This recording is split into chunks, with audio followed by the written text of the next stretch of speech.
कितनी सुंदर सुंदर बात हमारे यहाँ शिव महापुराण वर्णन करती है। मांग में माता सिंदूर भर रही हैं, मांग में सिंदूरा भरा जा रहा है, मांग में कंकु भरा जा रहा है, मांग में सिंदूर भरा जा रहा है, और वो सिंदूर नाक पर गिरता है। वो सिंदूर नासिका पर गिर गया तो कहते हैं कि कोई काल आने वाला था पति के ऊपर, वो काल टल गया और नाक पर सिंदूर आया तो नारी का सौभाग्य और अखंड हो गया। ये शास्त्र कह रहा है। और सिंदूर भरते समय वही सिंदूर अगर भूमि पर गिर गया तो अब देखिए जरा, देवी भागवत को उठाकर पढ़िएगा। वो सिंदूर जो मांग में भरा जा रहा है और नाक पर गिर गया तो शुभ होगा, पति की उम्र बढ़ाएगा, घर में बच्चों का विवाह होने वाला होगा, कोई अच्छी सूचना आने वाली होगी। मांग में भरने वाला सिंदूर नाक पर आकर गिरता है तो कोई सूचना अच्छी मिलने वाली होती है, कोई बंधन कटने वाला होता है, कुछ अच्छा हमारे परिवार में होने वाला होता है, पति की उम्र बढ़ने वाली होती है, कोई रोग आने वाला था वो कट रहा होता है। और वही सिंदूर अगर भूमि पर मांग में भरते समय गिर जाता है तो समझ लो कि कुछ ना कुछ ऐसा काम होने वाला है कि मेरी आंख में आंसू आएंगे। वो निश्चित है, वो निश्चित है। चाहे वो किसी प्रॉपर्टी के चक्कर में हो, परिवार के चक्कर में हो, नातों के चक्कर में हो, पुत्रों के चक्कर में हो, बेटियों के चक्कर में हो, पति के चक्कर में हो, रिश्तेदारों के चक्कर में हो, कुटुंब मायका ससुराल के चक्कर में हो, पर निश्चित है कि नेत्र में जल जरूर आएगा। ये निश्चित था, क्योंकि भूमि पर वो सिंदूर अगर नाक पर गिरा है तो शुभ है, पर वही सिंदूर अगर भूमि पर गिरा है तो वो अशुभ है।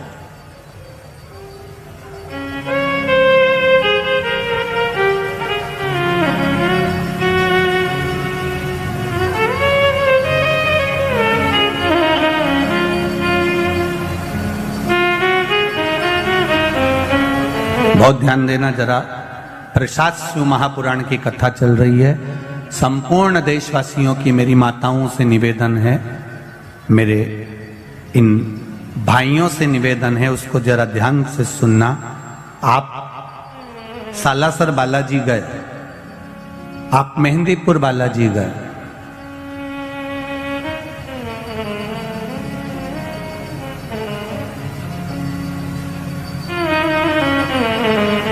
आप पावागढ़ की माता पर गए, आप किसी देवी मंदिर में दर्शन करने के लिए गए,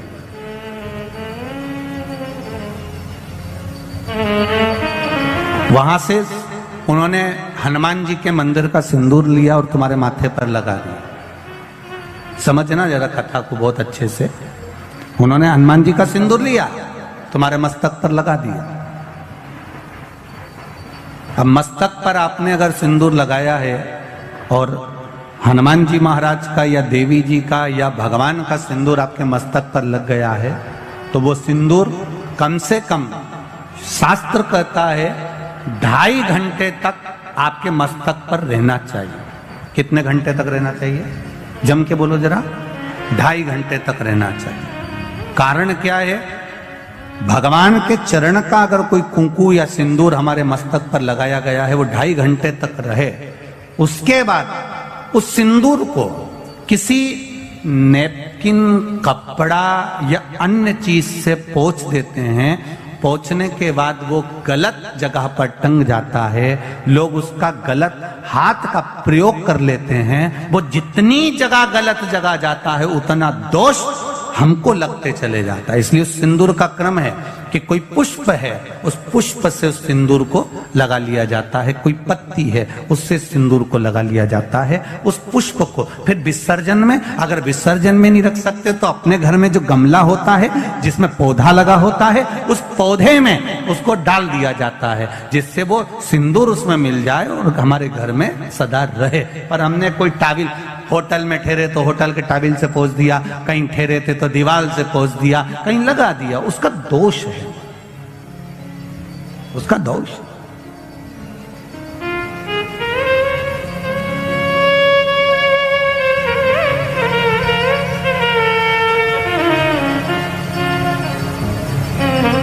कितना सुंदर बात कहा गया है। नारी मस्तक पर मांग में सिंदूर भर रही है, नाक पर गिरा शुभ है, जमीन पर गिरा शुभ है, जमीन पर गिरा वो शुभ है, पर मांग का सिंदूर नाक पर आया। इसलिए आज भी बिहार में, जो लोग राजस्थान में, बिहार में, मारवाड़ में, इधर उधर अगर आप लोग जाते होंगे तो जब कई बार आपने देखा होगा, आप जाइए जरा कहीं योग लगे तो दादी रानी सती के मंदिर पर जाइए, या आप कहीं झुंझुन जाइए, कहीं आप बिहार साइड, उत्तर प्रदेश साइड में जाएंगे तो माताएं जब मांग भरती है, जब वो छठ की पूजन करती है, कोई बड़ी पूजन करती है, तो सिंदूर थोड़ा सा नाक पर लगाकर सिर तक लेकर जाती है। चाहे बंगाल साइड में चले जाओ, चाहे आप यूपी में, चाहे बिहार में चले जाओ, नासिका पर सिंदूर का भाव आ जाता, जमीन पर नहीं गिर। चंचुला देवी जो पात्र लेकर जा रही है जल का, वो जमीन पर गिरता है। चंचुला देवी दूसरा पात्र उठाती है, फिर भगवान के मंदिर में पूजन करने जाती है। आपने उठा लिया, बाल्टी में से पानी भरा, कई लोग शंकर जी के मंदिर में पानी चढ़ाने की जल्दीबाजी होती है, तो बाल्टी में से पानी उठाया, पानी भरा, इतने में डालने जा रहे थे और बाल्टी में वो लोटा जो है, वो जल का पात्र जो है, कई बार हाथ से फिसल कर बाल्टी में गिर जाता है। मतलब समझो उसके पीछे कोई कारण हो सकता है।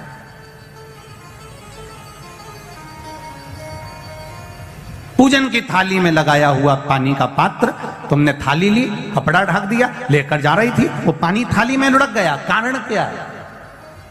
चंचुला देवी बार बार जल भगवान शिव को समर्पित कर रही है, जल चढ़ाने के लिए जाती, 2-4 दिन अच्छे निकलते, फिर वो पानी हाथ का गिर जाता है। चंचुला देवी के मन में तो कोई भाव प्रकट नहीं हुआ।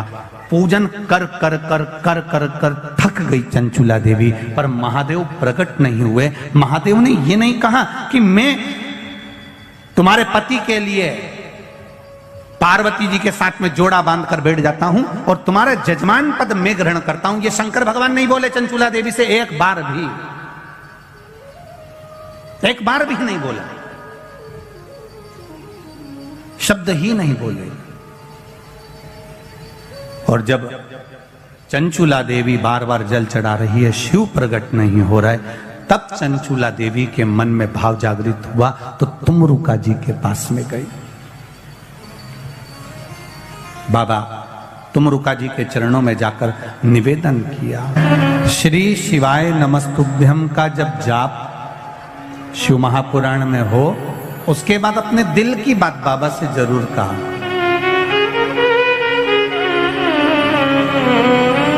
श्री शिवाय नमस्तुभ्यं, श्री शिवाय नमस्तुभ्यं, श्री शिवाय नमस्तुभ्यं, श्री शिवाय नमस्तुभ्यं, श्री शिवाय नमस्तुभ्यं। भोला सब दुख काटो, ओ भोला सब दुख काटो। शिव शंकर जपो तेरी माला, भोले बाबा जपो तेरी माला, भोला सब दुख काटो मारा, ओ भोला सब दुख काटो मारा। भगवान शिव की कथा कर रही है। चंचुला देवी तुमरुका जी के पास में पहुंच गई। अब तुमरुका जी ने पूछा, चंचुला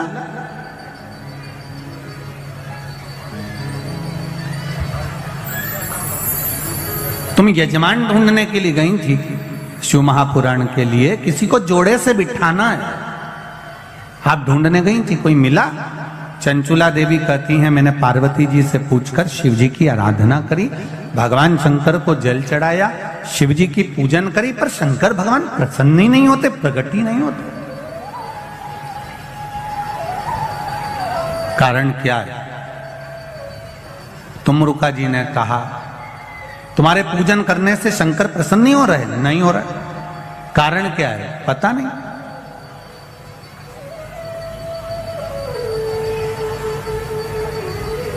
तुमरुका जी ने देवऋषि नारद को बुलाया।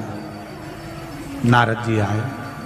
श्रीमन नारायण, श्रीमन नारायण।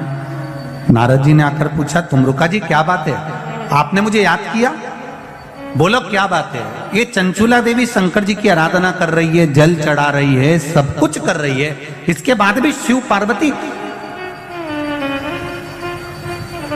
जोड़े से आकर कथा के यजमान क्यों नहीं बनते? कहा, देवऋषि नारद ने कहा कि ये जब जल लेकर जाती है, जल भूमि पर गिर जाता है। किसी अतिथि को भोजन कराते समय हाथ से गिलास, ट्रे से गिलास नीचे गिर जाता है, या पूजन करते समय कलश जमीन पर लुढ़क जाता है, या भगवान को जल चढ़ाते समय पानी का कलश जमीन पर गिर जाता है।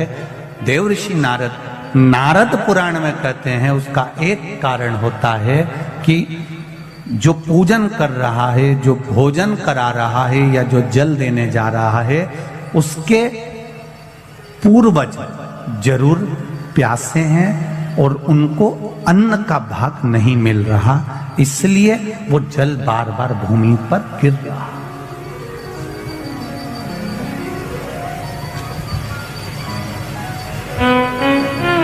आपके साथ में भी अगर ऐसा होता हो,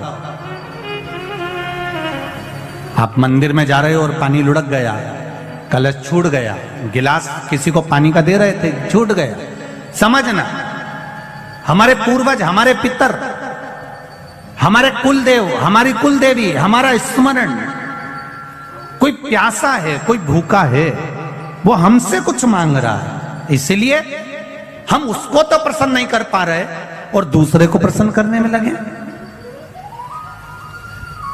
हम कई बार कथा में कहते हैं, आज फिर कह रहे हैं, घर में धर्म पत्नी विराज रही है, घर के अंदर धर्म पत्नी रह रही है, तू कभी भी उससे प्रसन्न होकर बात नहीं करता, और ना जाने फोन पर जब भी बात करेगा तो चेहरे पे स्माइल रहती है। बोलो, जितने लोग बैठे हैं जरा ध्यान से बोलना, और जितने लोग कथा टीवी पर सुन रहे हैं, आप घर के व्यक्ति को प्रसन्न नहीं कर पा रहे और दुनिया को प्रसन्न कर लिया तो उसका फल मिल जाएगा। पितृ घर के दुखी, देव घर के दुखी, कुलदेव घर के दुखी, और आप दुनिया को जल दे रहे, उसका लाभ क्या? तो कहा इसका कोई कारण तो जरूर है, इसका कोई तत्व तो जरूर है, इसलिए मेरे शायद ये जल जो है प्रसन्न नहीं हो रहा है। उसका कारण क्या हो सकता है? तो कहा इसीलिए प्रसन्न नहीं।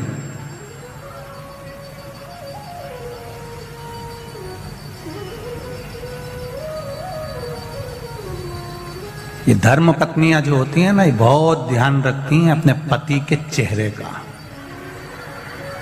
ये केवल करवा चौथ पे चेहरा नहीं देखती है, तो इस अंदाजे में मत रहना कि करवा चौथ पे अकेले वह चलनी में मुंह देख लिया। ये वो करवा चौथ पे जो मुंह देखती हैं, उस स्माइल को बाकी के दिन की स्माइल से मैच करती रहती है पूरे साल।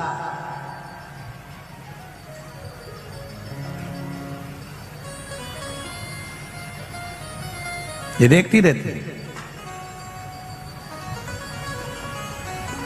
महाराज, अब चंचुला देवी को मालूम पड़ गया, देवऋषि नारद ने कह दिया जरूर इसके घर के पूर्वज बिंदु को जल नहीं मिला है, पूर्वज को जल नहीं मिला, जरूर कोई बात है, क्या करा जाए? देवऋषि नारद ने कहा, अब यह बात तो तुमरुका जी बता सकते हैं कि शंकर भगवान पितरों को कैसे संतुष्ट कर सकते हैं, पूर्वजों को कैसे संतुष्ट कर सकते हैं? वह हाथ से पानी गिरना कैसे बंद हो सकता है? जल का पात्र ले जाते समय गिरना कैसे बंद हो सकता है? वो कैसे बंद हो सकता है? ये तुमरुका जी कर सकते हैं। तुमरुका जी ने चंचुला देवी को देखा, चंचुला जी कहती हैं मुझे कथा करवाना है, आप कुछ भी करो, पर देव ऋषि नारद कुछ बताओ कि मेरे ये भोलेनाथ राजी हो जाए और शंकर पार्वती कथा का रसतत्व ग्रहण करें। आप कहो कुछ। तुमरुका जी ने कहा, चंचुला तुम शिव जी की आराधना तो करती हो,